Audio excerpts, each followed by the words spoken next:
Sœurs et frères dans le Christ, bonjour et bienvenue à cette méditation en ce mercredi. Jésus dans l'évangile d'aujourd'hui envoie les disciples, les apôtres en mission. Il fait trois choses.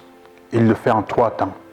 Il les appelle, il leur fait don de pouvoir chasser les démons et de guérir les malades.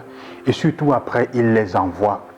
Il les envoie avec des recommandations. La principale, n'emportez rien.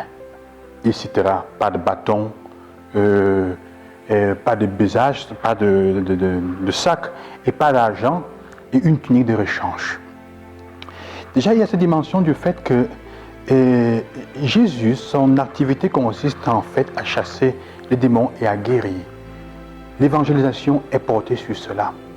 Il dit n'emportez rien. Ce n'est pas avant tout une option, une opportunité pour raconter des choses, pour dire tout. L'évangélisme n'est pas avant tout bavarder, porter avec soi ses convictions qu'on va raconter aux gens. N'emportez rien de tout ce qui peut être d'obstacle à l'évangile en fait. Et dans ce texte, il ne dit pas vous direz cela. Parce que évangéliser, c'est dire les choses avec sa vie. Comme dit Saint Jean Chrysostome, c'est dire les choses avec ce que nous sommes, qu'on dira Madeleine Delbrel aussi. Donc, c'est pour ça qu'il dit porter la guérison. Là où il y a l'évangélisation, il y a la guérison. On pense souvent que c'est d'abord physique ou autre chose. Mais disons, frères et sœurs, que la guérison est avant tout éprouver à nouveau que la vie fluide, qu'elle continue à circuler et que l'on peut vivre avec ses craintes, avec ses limites, sans la nostalgie d'être tout-puissant. Nous guérir de ça, nous guérir de cette manie de vouloir être tout-puissant. La deuxième chose, c'est que chrétiennement aussi, la guérison, c'est avant tout se réconcilier avec Dieu et avec soi-même.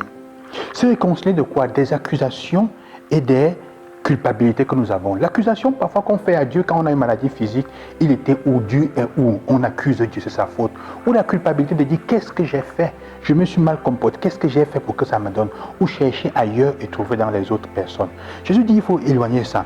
Ce qui fait que ce qu'il donne aux disciples comme engagement et comme façon pour vivre cette affaire-là, c'est là, et dit, comme il disait, n'emportez rien. Toutes les choses qui appesantissent l'annonce. Le bâton, c'est la possibilité d'être libre. Le bâton, c'est pour se défendre. Ne vous défendez de personne et de rien. Ça ne veut pas dire qu'il faut se laisser mourir. Ça veut dire au fond, il faut mettre entre les mains du Seigneur complètement sa confiance et ce qu'on est. La dimension de pas d'argent, une certaine sécurité qu'on met à soi-même. Et dans quoi est-ce que je mets mes sécurités? Où est-ce que je mets ma sécurité? Comment est-ce que je m'attache aux choses? Et un seul vêtement, ça veut dire la dimension de la simplicité.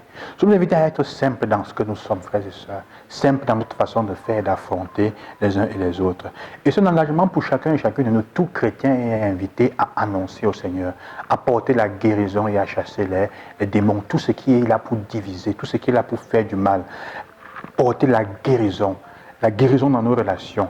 Là où on vit vraiment l'évangile et on l'annonce avec sa vie, il y a tout un tas de biens qui fleurissent dans les relations, dans les personnes, l'épanouissement des uns et des autres. Est-ce que ceux qui sont autour de toi, dans ta famille et toi-même, vous épanouissez? Est-ce qu'on guérit? Est-ce que comment dire, en effet, il y a ce fleurissement des relations et des bonnes choses. Elle n'est pas avant tout physique parce que parfois on ne guérit même pas physiquement, mais on arrive à se réconcilier avec Dieu et avec les autres. Que le Seigneur vous accompagne dans cela, qu'il vous donne cette grâce d'une bonne guérison dans notre foi et dans nos relations, dans ce que nous vivons, et surtout aussi d'une grande simplicité. Bonne journée et que le Seigneur vous accompagne et vous bénisse.